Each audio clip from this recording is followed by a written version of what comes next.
फयाजुल हसन चौहान साहब हमारे साथ मौजूद हैं, इस्तेहकाम पाकिस्तान पार्टी के रहनुमा हैं। चौहान साहब, बहुत शुक्रिया आपके वक्त का।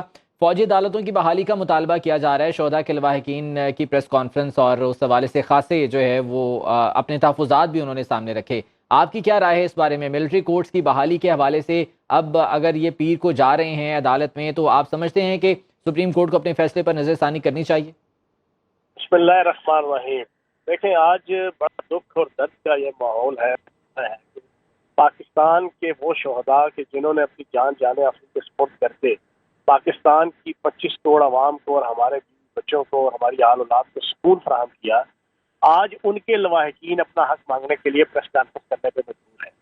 आज उनके लवाहिकीन ये पूछते हैं कि जिन शोहदा ने पाकिस्तान की खातिर कुर्बानी की थी, उन शोहदा के मुजस्मों को, उन शोहदा की तस्वीर को, उन शोहदा की पोर्ट्रेट्स को, उन शोहदा के त्यारों को, वो MM आलम का त्यारा कि जिसको इंडियन एयरफोर्स छू नहीं सकी, जिसने पलक छपकते जनाब 8 से 9 इंडियन त्यारे जहन्नम बुर्द किए थे, उसको तोड़ फोड़ कर दिया गया। उनके हवाले से आज वो मुतालबा कर रहे थे कि हमें हक दिया जाए। ये सिविल कोर्ट के अंदर, आप बताएं, आज तक पाकिस्तान की हिस्ट्री में किसी दहशतगर्द को सिविल कोर्ट में सजा हुई?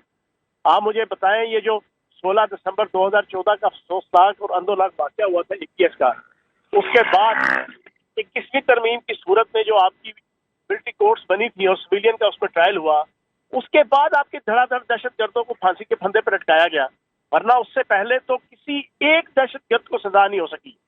सैकड़ों दहशतगर्द पकड़े गए सिक्योरिटी फोर्सेस की तरफ से, लेकिन अदालतें रिहा कर देती थी। सिविल कोर्ट्स कोई डर के, कोई खौफ के, कोई थ्रेट की वजह से। और फिर मजेदार बात यह है कि जस्टिस सेठ वकार नामी एक जज थे पेशावर हाई कोर्ट के, उन्होंने तो सारे गिरफ्तार दहशतगर्दों को रिहा करने का एक दफा हुक्म जारी कर दिया था। तो मैं ये समझता हूँ कि पाकिस्तान के अंदर ये जो फैसला आया है 5 फाजिल जजों का, ये इंतहाई अफसोसनाक है। इससे हल्लाशेरी मिलेगी TTP को, इससे हल्लाशेरी मिलेगी जनाब पाकिस्तान की रियासत और पाकिस्तान की सॉवरेनिटी के खिलाफ जो जद्दोजहद कर रहे हैं दहशतगर्द उनको। और वो तो उन्हें पता होगा कि हमारा तो केस चलेगा ही नहीं जनाब मिलिट्री कोर्ट पे, और सिविल कोर्ट को डील करना उनके लिए मुश्किल नहीं है। तो बिल्कुल ठीक मुतालबा किया है शोहदा की फैमिलीज ने, शोहदा के लवाहिकीन ने। और मुझे उम्मीद है कि अभी ये जो एपलेट कोर्ट बनेगी सुप्रीम कोर्ट में इस फैसले के ऊपर 5 फाजिल जजों के, मुझे उम्मीद है कि इंशाल्लाह वो शोहदा के सेंटिमेंट्स और पाकिस्तान की आवाम के सेंटिमेंट्स को मद्देनजर रखते हुए इसको नल एंड वाइट करेंगे इस फैसले को। और 9 मई के जो कल्प्रेट्स हैं, आंखों देखे कल्प्रेट्स हैं, शोहदा की तस्दीक करने वाले कल्प्रेट्स हैं, उनको सजा मिलेगी मिलिट्री कोर्ट के अंदर केस चला के। चौहान साहब, जो ऑफिशियल सीक्रेट एक्ट है उसकी बहाली के हवाले से भी बात की गई, खुसूसन कुलभूषण का जिक्र भी आया कि चूंकि उसका मामला भी मिलिट्री कोर्ट में था और वही परसू किया जा रहा था वहाँ पर, तो ये भी बड़ा अफेक्ट होगा। तो इस बारे में आपका क्या कहना है? जो इस तरह से दहशतगर्द हैं, खुसूसी तौर पर जो स्पाइस हैं या जो जासूस पकड़े जाते हैं, क्या वो भी अफेक्ट होंगे, उनके केसेस भी?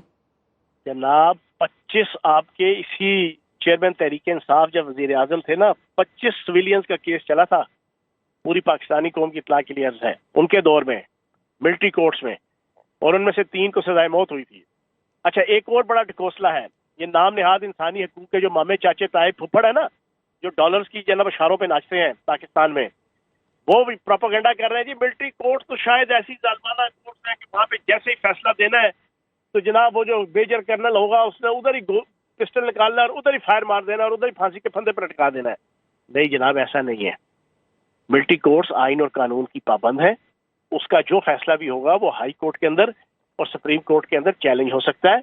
और जिसकी मिसाल ये है कि 3 लोगों को सजाए मौत हुई चेयरमैन तहरीक इंसाफ की वजारत उज़्मा के दौर में, उनमें से 3 जनाब हाई कोर्ट में गए, लाहौर हाई कोर्ट ने सजाए मौत खत्म कर दी। तो इस वजह से ये जो जितना प्रोपेगेंडा मुल्क दुश्मन अनासिर कर रहे हैं इस मिलिट्री कोर्ट्स के हवाले से एक प्री प्लान्ड एजेंडा है, नहीं होना चाहिए। बहुत शुक्रिया आपके वक्त का। फयाजुल हसन चौहान साहब हमारे साथ मौजूद थे और इस बारे में इजहार ख्याल कर रहे थे। बाखबर रहिए हर जगह हर वक्त बर वक्त। अभी सुनो न्यूज का YouTube चैनल सब्सक्राइब करें और बेल आइकन पर क्लिक करें और जानिए मुल्की और गैर मुल्की हालात व वाक़यात यकीन के साथ।